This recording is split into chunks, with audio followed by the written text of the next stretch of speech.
Welcome to Beyond the Stand with Metal Neck Outdoors. My name is Neal Blackburn. Hey, and I'm Chris Blackburn. And together, we dive into the heart of the outdoors, sharing thrilling hunting and fishing tales, reviewing the latest in gear innovations, and embracing the spirit of adventure. Join us as we journey from the depths of the forest to the vast expanse of the waterways. If you like the podcast, please feel free to subscribe. And also, guys, this podcast can be found on YouTube and most major podcast providers by searching for Metal Neck Outdoors or Beyond the Stand. With that being said, please join us and let's get to it. Hey guys, welcome back to Beyond the Stand. I know it's been a little bit, but it was justified. We took and spent what quality time we could.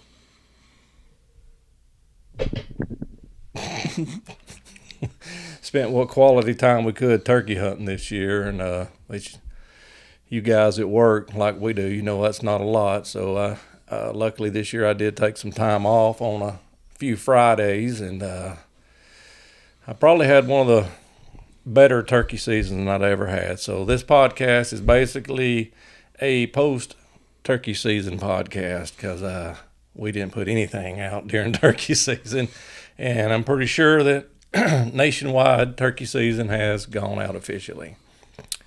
So how'd your turkey season go?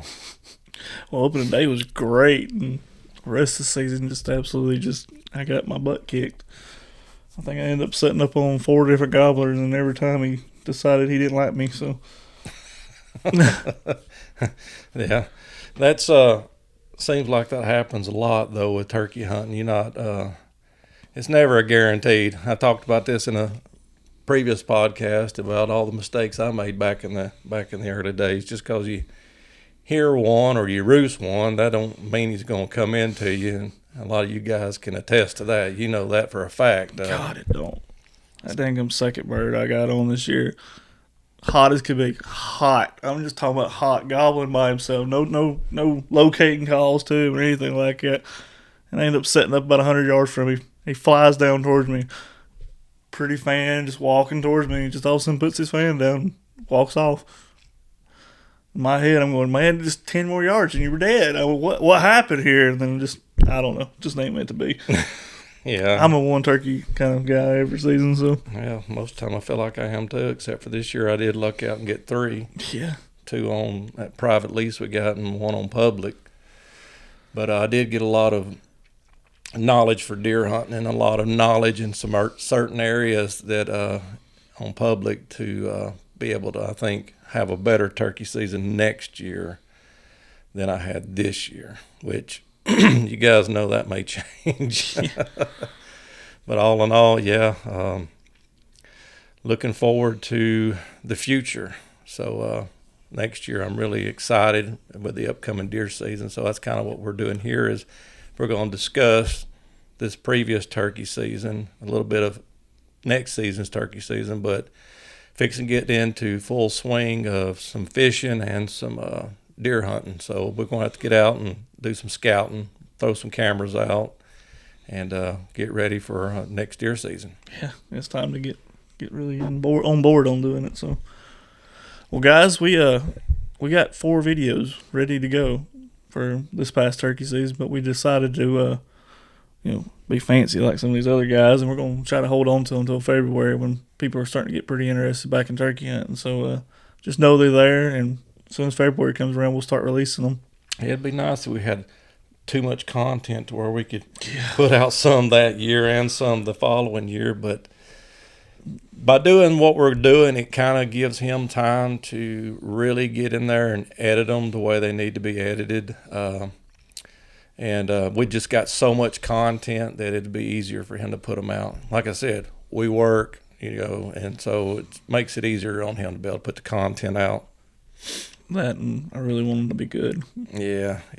Especially if you got good content, you just don't want to throw some junk out. You want it to be nice. People enjoy it. Hey man, I hoot owled one time. Didn't see anything. We'll see y'all next time.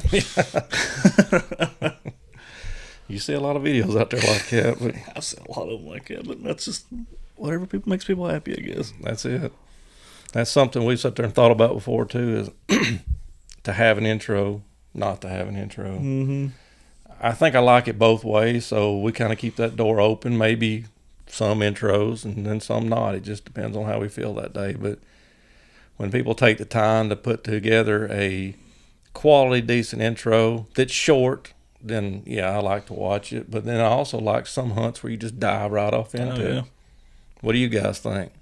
Yeah, that's a good kind of let us question. know. It's what do you enjoy? Do you like watching a little bit of an intro, kind of the same intro over and over again, which we kind of try to change them up a little bit year to year, or are you wanting an intro where you're like showing a little bit about the hunt that's coming up? Yeah. Or a combination. We've done that before too, where we've told a little bit about what's going on, then go into our intro, then go into the video. It's just we kind of. Me personally, those are my favorite. Where you kind of, hey guys, this is what's kind of coming up on the video, and then all of a sudden go into our intro, and then you fill back in at the start of the hunt, that's my personal favorite. Yeah, but at the end of the day, we like doing this for us. This is our memories to go back and watch and enjoy. Yep. And and share it with people if they enjoy it. We get a kick out of knowing you guys like it too, so it's fun. Before we get on down, and at the end of this podcast, we're going to try to take some questions. We got some questions posed to us, and we're gonna answer those later on. That was off our social media and stuff. That's what this little notepad's here for. It's kind of got those questions there for us. So with your turkey season going the way it went, and I kind of want to go in and tell a little bit about how mine went. Yeah, I mean, mine went from opening morning, sitting on a green field, and killed one that walked out in the green field goblin. And then, but I don't know if I should just go in and tell how they've played out all the way through, because I don't want to give too much for the upcoming video. I don't know. Honestly, I mean, hearing it's going to make somebody want to watch it. Yeah, I guess so. Well, let's do that. We'll start out with my first gobbler that I got. Yep. All right. I go into an area, and this is the exact area I want to go into. You were in a separate area, and we had located a bird that you were going to hunt.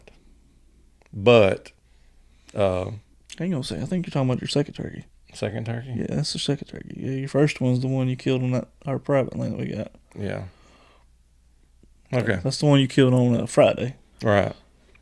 Well, anyway, I went in to this area, and I actually heard one blowing the tops out of it, but he was nowhere near our property. He was on some other private property. But at that time I didn't know, so I kind of tried to circle him to get close to him, and I found out, well, he is on another property. It's not ours. So I went back to my original game plan, which is just to walk a logging road. This logging road hasn't been logged, but it's got a lot of good hardwoods on it.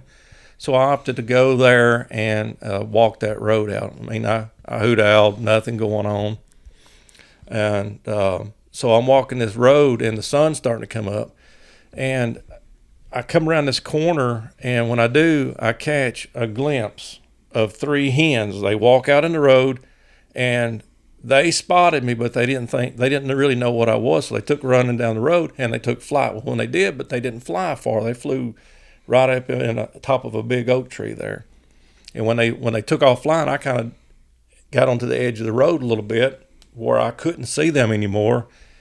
And I thought, well, if there's hens here, maybe there's a gobbler here. Well, I took and gave a couple of yelps, and when I did, directly to my right, on the right side, about 75, 80, 8,500 yards off on the edge of that road, as a gobbler, he sounded off. When he did, I'm like, oh yeah, okay, it's on now.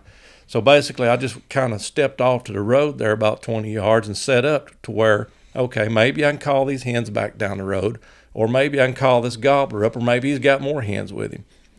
Well, I'm sitting there set up on this gobbler, and I'm pointed in this direction right here, and I could hear him getting a little bit closer and a little bit closer, spitting and drumming. Well, when that started going on, those hens, it was either the hens that I had scared off, or there was more hens there. So when I'm calling, I get one to yelping back at me, and she's coming down that road bed, making her way back to me. Well, also at the same time where that gobbler's at, there must be a boss hen there, because she starts yakking back at me as I'm yakking back at her. Well, during all that, I think I only got him to gobble like maybe twice. I don't even think I got any. Yeah, when I watched the footage, it wouldn't. No gobbling on video whatsoever. But anyway, he was there. And I'm sitting there set up, and I can see that little hen. She starts walking down the road to me, and she steps into the woods and looks in my direction, and she don't see me, but that other hen starts yelping, so she makes her way toward that hen. Well, I start calling and getting aggressive with that hen, that big boss hen, and when I did that, the gobbler, I could hear him getting closer. I can hear him spitting and drumming, and sure enough, to my left, I catch a glimpse of his tail fan, and that's when I kind of slowly swing my gun over when he turned backwards where I couldn't see his head, and I got set up on him.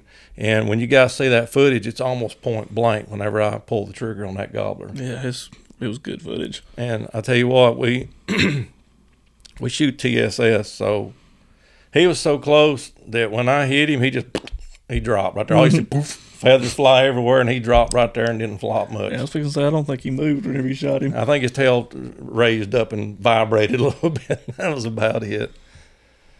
Oh, man. Kind of worried about our little battery here. Well, like it's got one bar left, so hopefully it'll last. If it don't, we'll have to take a second break. Plug in. Yeah. Rookies. Yeah, I know. Don't even get your equipment right before you even start. You ain't got a battery around here, do you? Like a one we use to charge our stuff on the run? Yeah, there should be one over there. I'll be right back. Keep talking. Go ahead and go into your second story. I'm listening. Rookie. Second story. All right. I went back down and I took and went back to the exact same spot where I killed that one, but I was sitting at a kind of a crossroads right there. And I start right there at daylight. This kind of hard to keep my concentration here. I got you though. He's got me. There we go. Look, we got charge going on. Let me see your hand. Mm-hmm. Bad guy. I know. He'll be all right though. All right. Well, anyway, I was trying to repeat the day before. You know how that goes. You're like, well, man, I had some luck. Let's try that again. So, anyway, that's where he was starting out on his second story, or when he was very first started telling the story a while ago about me and him roosting a bird that evening before, and I went after it. Yeah, he went after that one, so I'm back down there again at that crossroad, not necessarily thinking exactly where I was at there'd be a bird, but it's a good listening spot, basically. But I don't hear anything, so I just take off the walking, and I walk to the back of kind of where it's kind of drops off to a big holler. Well, I'm just standing there, and I'm casting some calls out into that big holler, and it's getting hot. Nothing's going on. So I said, well, this kind of roadbed kind of circles around and goes to the very backside of our property there. I think I'll walk that road, because in the past when I've walked that road before, I've flushed turkeys off that road. So just, I kind of had a plan, but anyway, I'm walking the road. I make that circle around because I didn't hear anything, and I'm telling myself, well, I'm not going to call going down this road. And the reason I didn't is that road goes in between kind of a pine thicket, and I'm like, well, there's not going to be any turkeys, I wouldn't think, in this pine thicket where I'm at, because it's thick. I mean, it's deer thicket. Well, just as soon as I come out of the pine thicket there, it opens up into a little stretch of hardwoods with a kind of a draw to my right. Well, I had casted a call. As soon as I stepped out, I thought, well, okay, I'm going to give a little call here. When I did, I heard what I thought was a gobble. I couldn't say for sure it was a gobble, and some of you guys can probably understand what I'm talking about. Sometimes I think a turkey kind of controls the volume of his gobble, and that's kind of what I heard. It's kind of like, I'm like, was that a turkey? I don't want to be too loud. I'll get my butt kicked. Yeah, So I thought, well, I'm tired. It's hot. I think I'll set up right here. So I got up on a tree in that direction of where I thought, well, if they walk that road, I should be able to catch a glimpse, maybe swing on one to shoot. Or if one comes up from that holler that I was on the way other side of it, casting my call, maybe I can get a shot. And while I'm sitting there, and I don't know, I didn't call very much, a couple of times, and I just shut up. And I just sat in there, and about that time I hear thump, thump, thump, thump, thump, thump, thump through the leaves, as he's running up through there. And I'm like, I couldn't even turn a camera on or nothing. And I'm looking up, and there's a turkey, and you can see his head bobbing back and forth as he's coming toward me. And about the moment he kind of passes in behind a tree, when he does, I get my gun up, and he steps out and stops and just sticks his neck up. And heck, I'm guessing he's 45 yards. I just couldn't, blam! I couldn't wait. Panic shot. Panic shot. Because I thought he saw me the way he popped up there and looked at me. And that's always something that's haunted me in the past about missing turkeys. Or I think my problem's always been trying to shoot at a turkey way too far. Mm-hmm. So I've tried to limit myself on shots by setting up with the terrain. Does that make sense? That makes sense. I've gotten to where I try to go, okay, when that turkey pops up, he's within range. I know, because back in the past when we didn't have the quality shells we had now, if you trying to shoot at 145 and 50 yards, it ain't happening.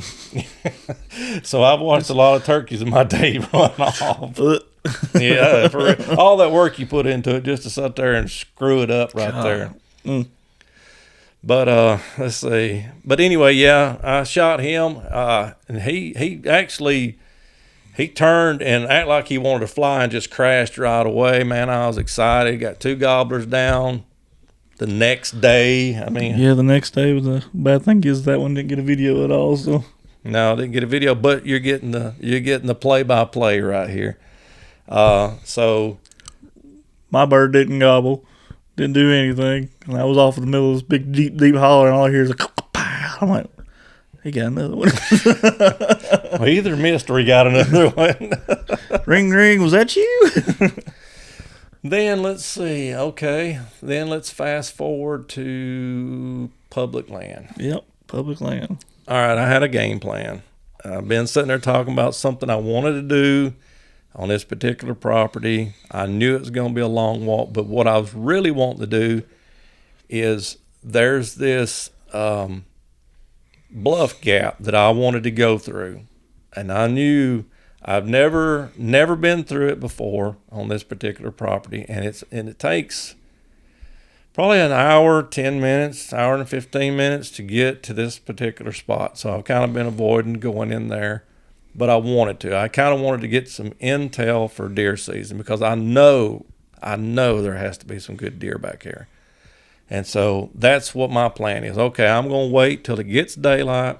I'm going to start just easing down this road. I'm going to hunt my way in, hunt my way all the way through. I done had my where I was going to circle around, where I was going to come out. I had all this already plotted out by using Onyx. I knew what I was going to do and knew where I was going to go. So like I said, I'm going to hunt my way through this public property. So sure enough, I make my way through this buck gap and have to cross a creek, because there's a lot of creeks up here in this area.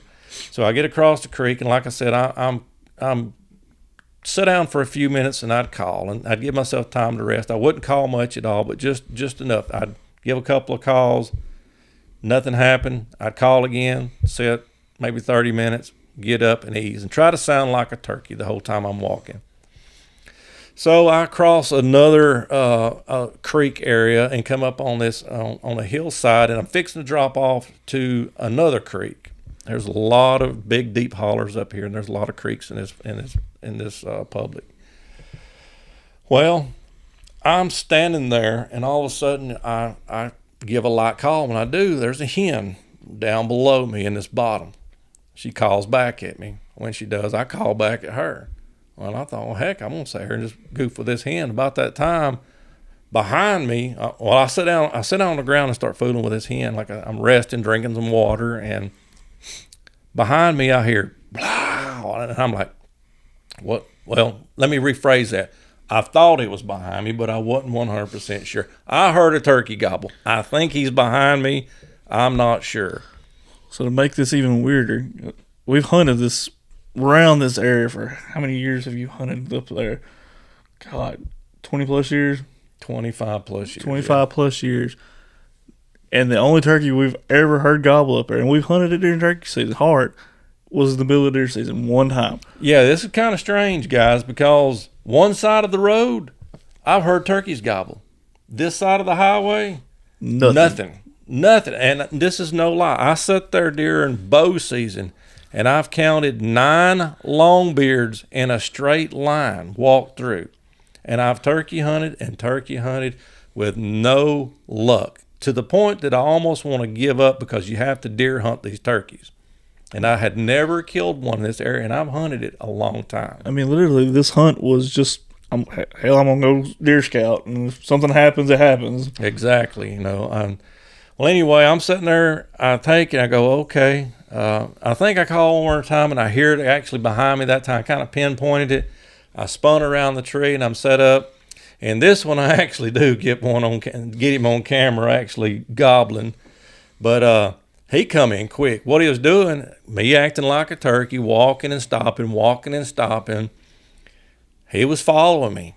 And I'm just glad he gobbled and just didn't walk in on me. But anyway, I'm sitting there, I'm calling, he gobbles that one time, and sure enough, within a few minutes, he pops up, walking to me just like he's on a string, and dang, and lay him in the dirt too.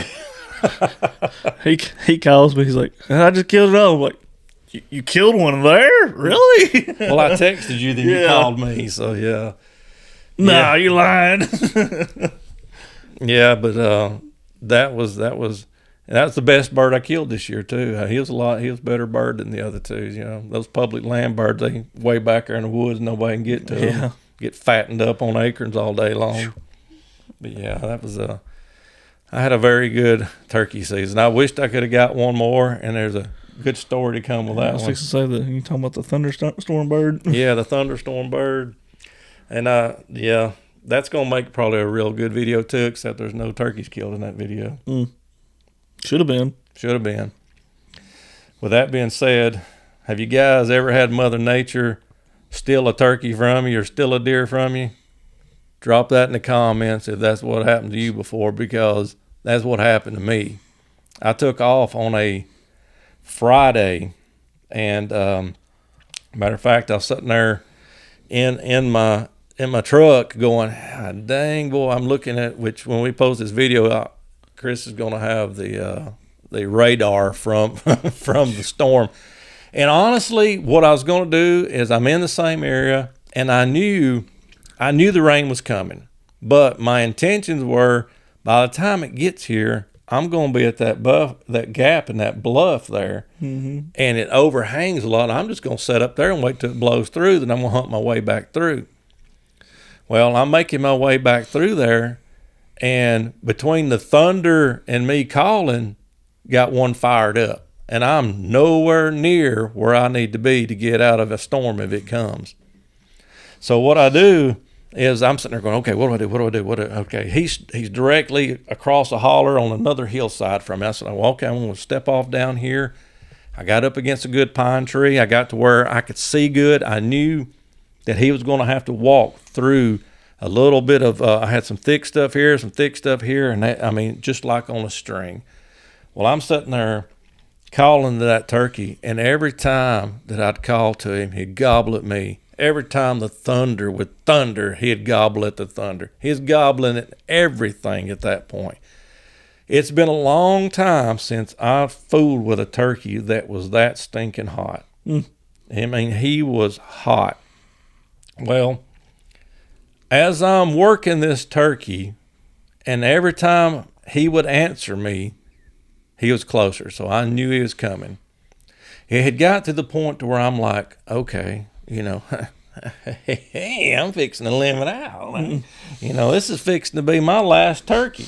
Now, go ahead and get it pulled up on Alabama. Yeah, let me go ahead and let me get my apps loaded up and laid over here ready to go. But nah, seriously. But I'm sitting there calling to him, and guys, it's getting darker and darker, and I'm starting to kind of worry a little bit, because it's like, it's fixing to get bad. I don't have no rain protection whatsoever.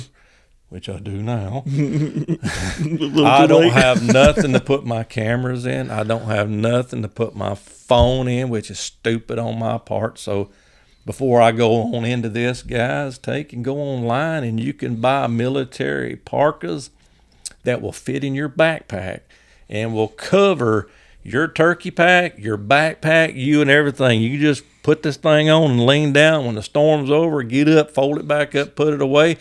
Put you a Ziploc bag in that bag to where you can put that phone and stuff in there. Because let me tell you, when the rain starts hitting a touchscreen phone, it don't work right no more. Nothing works right. It's texting folks you don't even know exist at that point. But anyway, the rain starts coming down. The turkey's still making his way to me. I'm like, okay, I'm going to get my first bird in the rain. So I'm sitting there, I'm set up.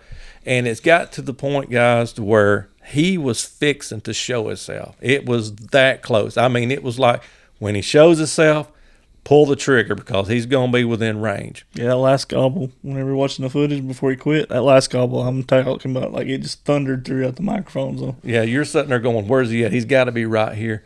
But honest to goodness, guys, it got dark. It almost like the sun went out. It got so bad. The rain started coming down so hard, it got so dark that it scared that turkey. And that joker, he left. He was gone. I mean, he went from gobbling, fixing to show himself, to all of a sudden the thunder starts hitting. Lightning's running across the skies, and I'm getting pretty nervous because, I mean, like, I'm standing beside a big tree, and the lightning was just hitting everywhere. Rain coming down, lightning coming down, thunder everywhere. Turkey left and literally left me sitting there in a thunderstorm, and I had never got that soaking wet before in my life. My gun was soaked, my sights was soaked. Like I said, my phone was soaking wet. You couldn't even hear the speaker on it anymore. The camera stuff, I had the stuff up under my shirts and sit there, and literally, I can't tell you how many times I wrung my hat out. And after all of that was over, I sat there and called to him, and he gobbles on the same ridge where he was at. And I thought, well, maybe I still got a shot. Except now, it's kind of like I'm against the timeline now because you can only hunt 1 o'clock's coming. 1 o'clock. So what I do is I make my way through there. Slosh, slosh, slosh, slosh. I'm soaking wet, like I said. Boots, I'm pouring out water out of rubber boots an hour after this has went through. You know, I'm wringing my hat out, wringing out my face mask because it just sucks to you and you can't hear nothing. Well, I set up on him one more time, and he has done made his way to a field. So as soon as that rain started really coming down in thunder, he knew where he wanted to be. And a lot of times they do. But where he wanted to be, I couldn't hunt because it's a piece of private. But all I could do is get as close to it as I could. And he sat over there, and he'd gobble in that field, and he'd gobble in that field, and made his way back down an old road bed, which was still on private. And I ended up with the time running out on me. So I go back to my truck. I don't have this on film, but I should have. I take my clothes off. I'm in a little hid area.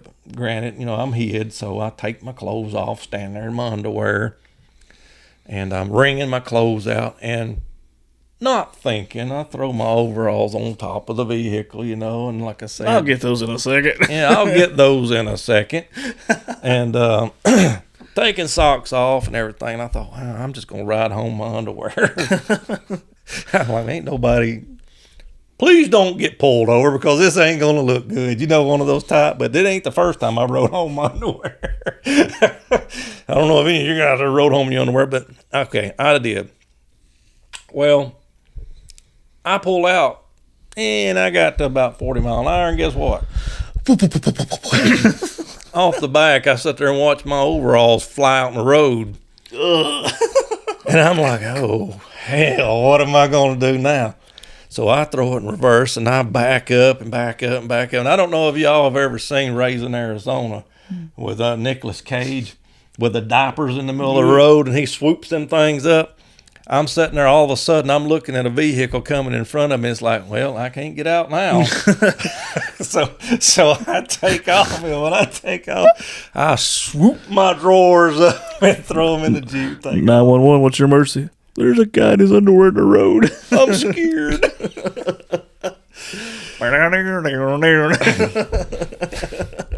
We are rednecks, but I ain't that redneck. Oh my God. But it was hilarious. It wasn't so funny then, but after I think back to it, it's like, man. The bad thing is that bird, that was his one chance. We went back in there the very next day, set up on him. That time he wouldn't work with nobody.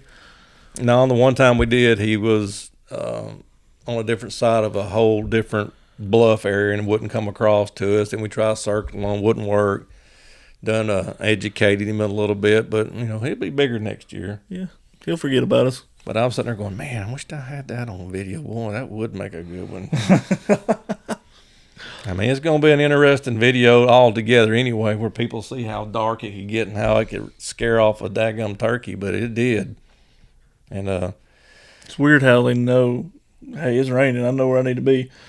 Yeah, and not to mention we know it's getting later and later and later, and I kind of feel like turkeys kind of did their thing a little early this year. Mm-hmm. I know we say that a lot, but I kind of felt like that they breeded early, I guess you'd say, and he just didn't want to work after that. It's almost like he said, I'm done. I don't want no more ladies. No.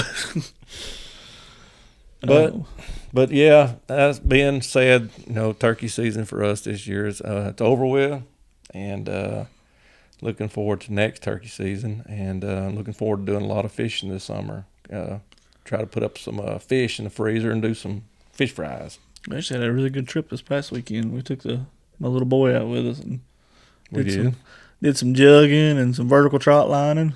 Yeah, we managed to squeeze a little video out of that one. We got a interesting creature we caught, but yeah, it's what you call a dinosaur. Yeah, getting out a dinosaur come from the depths. We got him in the boat though, so that's going to be interesting. And I've done a couple of bass fishing trips this year with the wife, and had a little bit of luck. Caught a few fish, but being a turkey hunter, you're turkey hunting when the best fishing's happening. So I'd rather be turkey hunting. So I wait and go on the bass. Actually. Dang, everything's spawned out. Yeah, everything's spawned. Turkey hunting. Daggum turkey hunting. It's like, wow, that's how I've lived my life a long time. Every now and then you go fishing, but it's hard for me to go fishing when I was like, man, maybe a turkey gobbling somewhere. I'd rather go shoot a turkey. I'd be mad if I was sitting there in the boat and you just hear him gobbling. Like, I know. Yeah, I've done that before. But yeah, we took the grandbaby fishing, had a good time with him. Did some trot lining and limb line. That's what we like to do. See a lot of guys put out videos of, standard old stuff. And to me, that's boring, sitting there watching somebody throwing a fishing pole all the time. But I like to see different stuff. Kind of like when I was younger watching Bill dance, for an instance. Mm-hmm. I never liked watching Bill dance bass fish. But now if he was fishing with minnows and he was crappie fishing, or Bill Dance was cat fishing, yep, that's the stuff I want to see. I want to see something different, because the Bassmaster thing and the bass fishing is like, man, yeah, it's and yourself, it's the hardest footage to edit. It sucks because it's like hours and hours and hours worth of it's you have to leave it on the whole time, because it's I got a bite, Catfish is like, okay, we're getting up to this next jug. All right, turn the camera on. Okay, you got footage for here. Or yeah, you hear the line clicking on the reel. It's like, okay, now turn the camera on here. Bass fishing, God, it's miserable because it's just hours of footage. But yeah, I really, I used to do a lot of trot lining back in the 90s and stuff like that, and kind of got burnt out on kind of eating catfish, but I still really really enjoy that type of fishing. It's really fun. And a lot of people today got electronics to use doing it, but I grew up with a cousin of mine that was very, very good at flathead catfishing, and he literally, I know this kind of sounds weird, but he would fish a lot of small rivers and stuff. And what he would do, he carried an old flat bottom boat. He didn't believe in using lights, which I can't go down that road. He didn't believe in using lights. When he trot lined, he tied his hooks with cotton line where they wouldn't slide on the nylon or the line, the main line on your trot line. And Heck, he even picked up rocks from the banks. I remember that. What he used for weights for his trot line, and I actually learned a lot from him. And he had some homemade built paddles that he cut down a poplar tree, and he made paddles that were like 8 or 10 feet long. And what he used those paddles for is not only paddling, he paddled he paddled the flat bottom boat backwards. He sat on the front of it because it made it easier to paddle to do what he needed to do to put these trot lines out and stuff. But he used those paddles for locators. He'd look on the bank and he'd read the terrain. He'd go, okay, there's some rocks here. Then you'd see him. He'd start checking the depth of the water, and he'd start touching these rocks.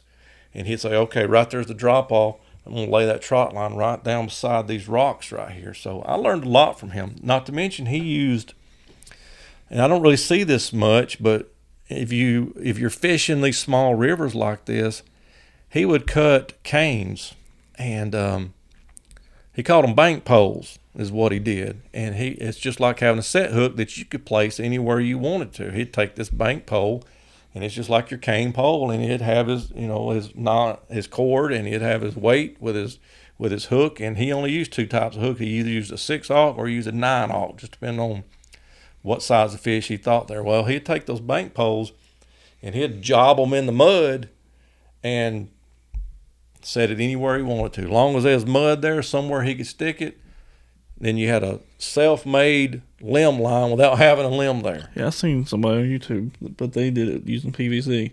PVC, yeah.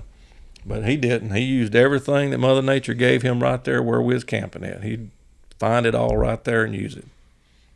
I remember them days, man. We used to catch a bunch of them. Yeah. And the good thing about that is, which when we'd go, all he'd carry was 5 pounds of potatoes and some grease and salt and pepper. Creek baked potatoes. And an onion. I forgot, a big old Vidalia onion. And we'd get out there, and he never slept in a tent.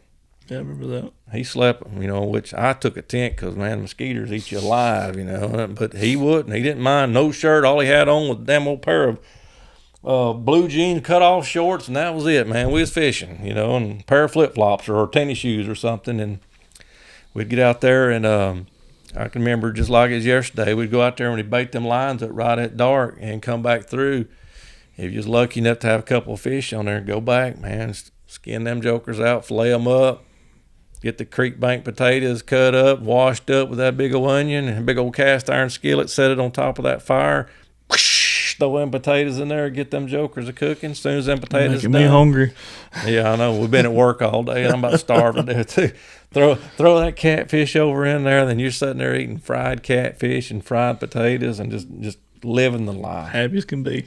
That's some of the most fun stuff that I can remember doing, and that's why I like doing that now. It's living. Going to work every day, that's not living. No. That's doing what you have to do. That's not what you want to do. That's what was fun about this past trip we took, taking little man out with us, just getting to see all the new experiences, watching his eyes. And yeah, we did something with him like we tried to do when had him when they were young. I tried to get him out early, but keep it short. Any of you guys that's got kids or whatever when they're little, you don't want to put too much on them. If you do, you're going to burn them out. You got to keep them interested. I'm not saying they need to go out and have all the luck in the world, because you got to have hardship, to appreciate hunting or fishing. But what I'd always did with him is, this is an example. We'd go fishing. I took to teach him how to bass fish. Had him not a little kiddie pole, but a decent sized pole. It was like a 202 Zebco or something like that with 8 or 10 pound test line. Well, you could go, and back in those days, when I was younger, let's go back that far. When I was younger, the only weedless worm hooks you could get is the ones that has a little metal thing, okay? And to me, that was always the safest way to teach a child to bass fish. And that's what I did with him when he was little. You're wanting to fish yourself, and you're like, well, he's going to annoy the crap out of me, so I've got to put him to doing something. So you tie him on something, a worm. A lot of times I use the lizard, because a lizard's got a plastic lizard's got a lot of weight to it. It's easy for a kid to throw. You use that weedless hook. He's not going to hurt nobody. He's not going to hurt himself. You just keep an eye on him. and they get good practice and sitting there casting, and you'd be amazed at how many fish a kid could catch doing it, and they're entertained the whole time because they're getting to do something, they're getting to participate, and so that's what you try to do with the grandbabies: get them out, let them have some fun, keep them out just long enough that you can tell when one's about had enough. Then you go in. You're wanting to stay and keep on going, but that's the worst thing to do. Wait till you don't have the babies with you to do that. You got to think about when you're hunting or when you're fishing, you're having to dedicate your time to the child. Yep. Your kid right now is like, okay, I've already, I've done told myself I may not have no luck, I may not catch nothing, but I'm here for them to get them going. Oh my God, him on that boat. But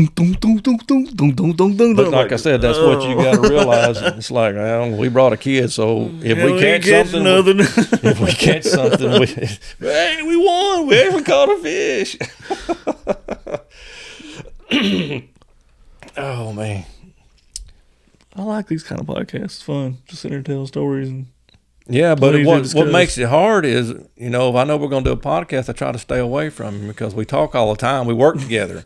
It's like, well, what are we going to talk about? We talked about it already. Don't talk to me. Yeah. I'll see you at the podcast. Yeah, I'll meet you at the podcast. Then we can share all our information. But yeah, I don't know. I enjoy doing this. It kind of fills in a void. Yeah. And here not long ago, here coming up, which I've got a work trip coming up, so I'm going to be gone for about a week, and I can't wait till that's over with and I'm back home, because then I can really concentrate. Whenever I have something going on with my job, it's kind of like that's what you're focused on leading up to it until it's over with. So that's kind of where my mindset is, or has been. And it's like, if I can get through this and get back 4th of July, I'm good. I'm ready to start doing some heavy duty scouting, putting some cameras out, and I'm like I said, we're really looking forward to doing like a cookout on 4th of July to try to fry up some of this fish we've been catching. Yep. You think we got enough with what we got this past weekend? Yeah, I think so. I put up, I think it's about a gallon of fish fillets or catfish nuggets. Well, I'll bring the potatoes and the onions. So. Yeah. I'm trying to talk my wife into buying me a good fryer, but she don't want to spend that kind of money. I just ain't a big fan of the old ones that you got to sit there and put the thermometer in, especially when I'm sitting there going, man, look at that Cajun cooker right there. Have you seen? Yeah, I've seen that. Now, the one I've been looking at is like it's kind of rectangular shape, that the heating element's above it, so it lets all the burnt stuff kind of settle in the bottom, and you can drain that off, so your oil's always really fresh. You just drain the oil off the bottom. It has the crap in it, and it maintains a good temperature instead of, the other way where you're sitting there going, okay, we're at 400 and let's cook, and all of a sudden you're having to adjust temperatures and stuff like that. But yep, that's when you end up burning oil. But poor boy, it's hard to spend $300 and something for, which that's not expensive compared to some I've seen, but it would make my life easier. Hey, you can sponsor us. we know how to cook. Yeah, we know how to cook. But yeah, that'll get us back into hunting mode after that. So then, not to mention, we got the World Deer and Turkey Expo coming. Yeah, I'm looking forward to that. That's always kind of a highlight, a letdown and a highlight. Let's throw that out there. Ours in Birmingham has gotten to the point to where sometimes I think there's more people there soliciting that's not even has anything to do with it. Yeah, I agree with that. I'm so tired of back massagers and yeah, like when I was younger, when we were going, which they can't do this now, it was the big thing was people went there to get the free tobacco. Yeah, I remember that too. They had literally trailers set up to where, which it wasn't smoking tobacco or nothing, but it was, skull, chewing tobacco. Pretty girl standing outside, come on in, walk through there and give you a bag full of chewing tobacco, and and they don't do that anymore. But and like he said, back massages and this and that. And I don't mind going there and seeing the latest, greatest of spices and stuff like that, because I'm always That's actually my favorite part. I'm always looking for something to put on something to eat, because I'm a fat boy and I like to eat. I want something that tastes a little different instead of the same old. But something else, if I give you guys any advice, if you go to any of these deer and turkey expos, Do what we do. Walk in and go all the way to the end. Don't start right there. Don't do this. Don't do this. No, never mind. What the world? But that's what we do. And I'm going to tell you what, it's a more enjoyable experience because you get to be the first cat to see everything from the lower end till about halfway until you meet that wall of people. Because human nature is, I'm going to walk in and go to the right. The herd mentality. Yep. And so you don't get to look at anything much, but then you can fight your way back through like you're swimming through an ocean of sharks. Talking about the Deer Expo, something that annoys me is, all these companies come there, and most of them are not even doing a sale. It's not even no. Back in the day, yeah, you went there to get sales. They had stuff back when I was, I guess, in the 90s is what I'm trying to say. You went there then, and they'd have discounts on boots. They'd have discounts on broadheads and stuff like that. Tree stands, man. At the end of the day, you could get a tree stand for nearly nothing. But now, literally now, it's just like, oh man, that looks cool. I'll wait till I can order online with a coupon code. Yeah, yeah. So there's really no deals there, other than the fact that if you're lucky enough and somebody has a new product, get to sit there and see it or lay your hands on it, and then buy it from Amazon. That, and every now and then they have somebody cool come there. I think Seek One guys are going to be there this year. Yeah, and what was it? The last people that was what? Lee and Tiffany? Yeah, that's the last decent one I remember. And Bill Dance. Yeah. And us, that was something that I kind of felt bad because I'm sitting there, and Bill Dance kind of asked me where I was from, and I told him, we're located right here real close to Lewis Smith Lake. And once Bill found out that, man, he just took off. And I'm sitting there looking around going, oh, God, there's a lot of people in line. But Bill Dance didn't care. Bill Dance spent quality time talking to me and my wife about the area that we fished, giving us pointers on, talking about how much he loved Lewis Smith Lake. And I felt honored to get to sit there and talk to him because I've met people, they always say you don't want to meet your idols or and there's a reason behind that. And it's, I'm not going to call out any names or anything like that, but I have been embarrassed by the actions of some of the top people in the hunting industry before. I will name some of the great ones that I've got to talk to. And one of the greatest, like I said, was Bill Dance. And if anybody knows who Dan Fitzgerald is, Dan Fitzgerald was a stand-up guy. He took the time to talk to me, answered any questions I had about bow hunting or anything like that. Enjoyed talking to him. And also Chuck Adams, which I don't know if a lot of people know who Chuck Adams is, but he's one of the greatest bow hunters of all time as well. Yeah, that's OG. But, don't always want to meet your idols. Yeah, I'm thinking one in my head right now. Oh, man, yeah. Well, you going to take some questions or read some of our questions, or you got any more? Yeah, we can. You want to do this part right here? Some of the discussion stuff. Somebody asked us to kind of break down a little bit. Yeah, we had some listeners and stuff throw some stuff out there, want us to talk about like what we use, what we do. I'll let you start out if you want to. First thing you want to know is what guns we use. Right now, I'm using a Remington 870 Super Mag Turkey Edition with a Vortex. God, what's that thing called? Red Dot. Vortex Viper. Yeah, Vortex Viper Red Dot. Or is it the Venom? I don't know. It's just a red dot. It's the Venom. It's the Venom. But anyway, yeah, and I was using my Benelli, but I found out that Benelli's better for bird hunting and shooting a squirrel out of a tree. But I use currently which we did a video on it, the Mossberg 500 Tactical Turkey. And I freaking love that gun. And I've got it with a Carlson's Longbeard choke. It'll throw number 5 Longbeards excellent, but I tell you what, that number 9 Federal TSS, it will sling them suckers like you ain't never seen. And it's like, well, I can't help it. I got to spend that money on those shells. Yeah, watching that gun, seeing him shooting and everything, I really want one, but I've got to sell mine first, and that ain't the easiest factor. So, All right. Somebody they wanted to know something about what type of calls we use. Whatever Walmart carries. Well, just to be fair, I think I ordered some Primo's calls that I really like. I tried some Woodhavens this year, and I liked them a lot. It's pretty comfortable. I've had some Woodhavens before in the past, but I don't know, man. I can get a lot of life out of a damn turkey I can call. too.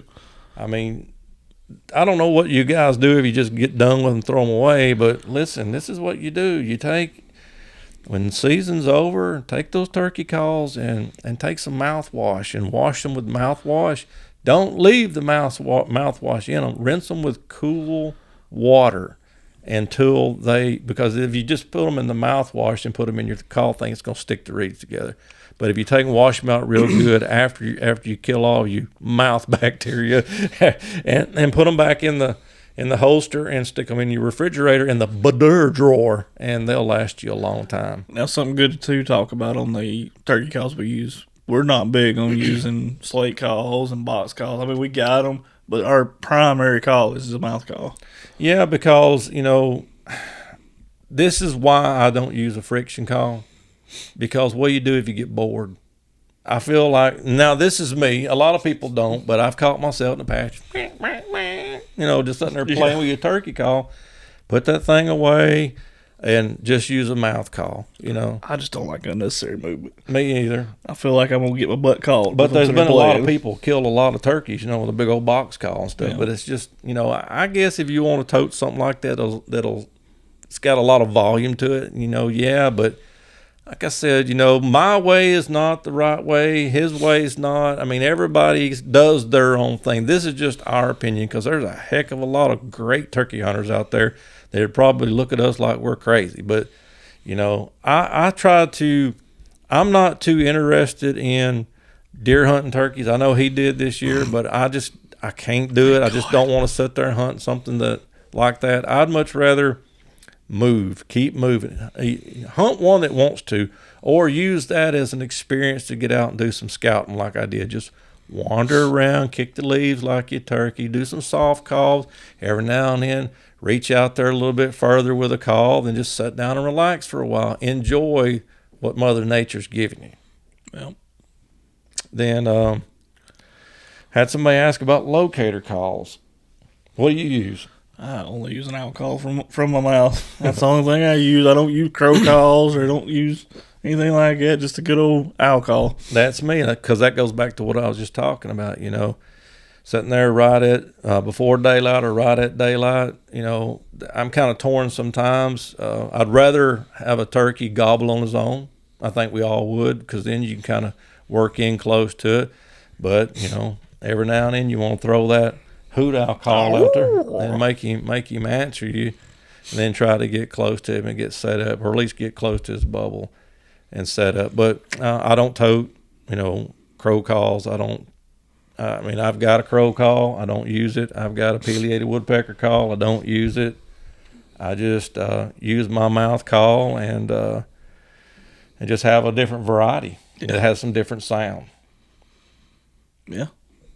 And all right.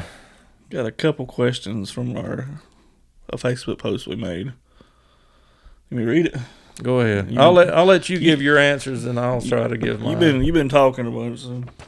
Yeah, I didn't bring no water. I'm getting hoarse. Yeah, I acted like I didn't even turkey hunt this year with all the work you did. So, all right. First question says: when you have a bird gobble on the roost and he's hot until he flies down, do you wait on him to come back or circle? You answer it first. Like I said, this is just going to be a difference of opinions, and everybody's got one, guys. I don't know what to say, to be honest with you, because if you do this time, the next time it won't work. Exactly. So I guess I can give like a personal thing this year. So to me, I had the same thing happen this year. I slept on a bird. He's hot as can be. He flies down. And he kind of walks off the ridge, kind of gobbling, going away from me. So I take him, make a big giant circle around him, and get back on him. And he hung up 75 yards, never would come any closer. So I don't know if it would have worked, what happened, and I really don't know what to say. Well, I think my answer to that would be, what's the terrain like? Can I get in front of him? Of course, you need to probably make a move on the turkey. I mean, sometimes being aggressive helps. And so if you know where he's going, maybe you've been in this situation before, yeah, you'd be crazy not to move. Mm-hmm. But sometimes it takes more than one instance for you to go, okay, if he does that again, because I've had this happen before, if he does that again, I know what I'm going to do. And that's going to be, yeah, I'm going to move where I think that turkey's going, and I'm going to sit there and wait on him. Same bird I was talking about a while ago. You sit there talking about, damn if you do, damn if you don't. I set up on the same ridge as him the next morning. I was like, I'm going to be right there where he was. I get set up way before daylight. I'm sitting there with a gun up. And he starts gobbling on his own. He's 50 yards right there at the edge of the ridge. I'm sitting there. And next thing I know, I start looking up and you can see him walking back and forth on a limb. I'm going to be real easy. He starts gobbling his head off and just flies across the holler and leaves. That's what's hard to sit there and get a grip on. It's like, if this turkey doesn't have a hen with it, there was no hens, and I'm doing everything right, why did he just not come to me? He must be celebrating Pride Month or something. Yeah, he just not, no, thank you. Yeah. And just wanders right off. Yeah, I'm good. I can't tell you how many times I've had that happen to me too. But then the next time with the same bird, it's totally different. Yeah. They just wake up day to day and, well, I guess I'll try this today. I just thought I wanted a girl to do. What's the next one? All right. Last question says, what's the latest you've had a bird work to a call in the evening? Well, you remember this one. We were hunting in Tuscaloosa County, and let's see here. I don't know as far as time frame. Well, a couple times. 4 o'clock was that one time when I killed that gobbler. We set up blind calling, and behind me a turkey gobbles, and he only gobbled like once or twice, and basically come walking into me, and I've shot him 5 yards. Yeah. And then the other time I'm referring to is in Tuscaloosa County, set up hunting, and the gobbler gobbled one time that I knew it was there, and literally it was my own fault. I was set up in a poor area. I was set up in the middle of a ridge that dropped off to a real steep point. Then it went off to a holler. It was just a humongous deep holler, or hollow to your northern guys, but a deep holler.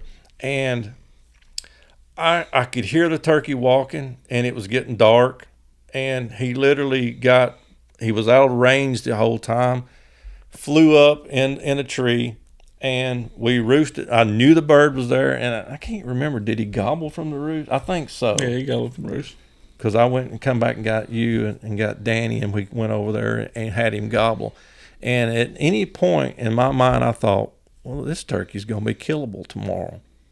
So we go in, all three of us set up on the same ridge. I got on one side of it in case he come on this side. You got up, I think you might have set up in the center of it in case he comes right up the center. And Danny got on the other side of it. And you'll have to tell the story because I never saw that turkey that morning, but he did. If I'd have had the gun I have today in TSS, he'd have been dead.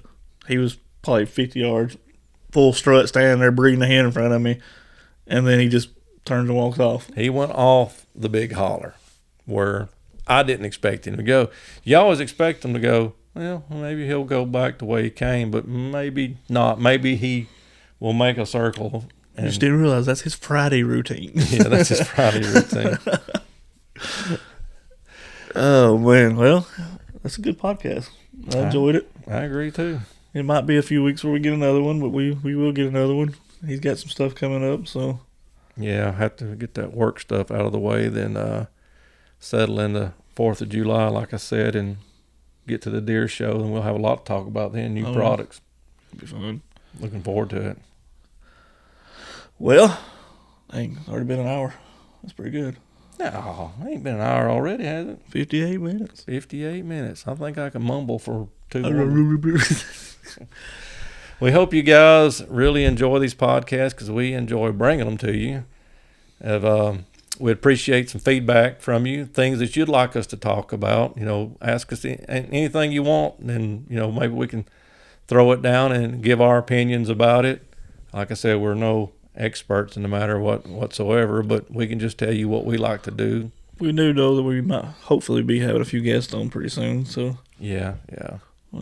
One guest that we're talking to, that's one of them glorified experts. So he's a good one. So we got to get old Elston back on too. He's a big crowd hit. Yeah, we need to figure out how his turkey season went, don't we? Yeah, we sure do. Get him back, talk about some turkey.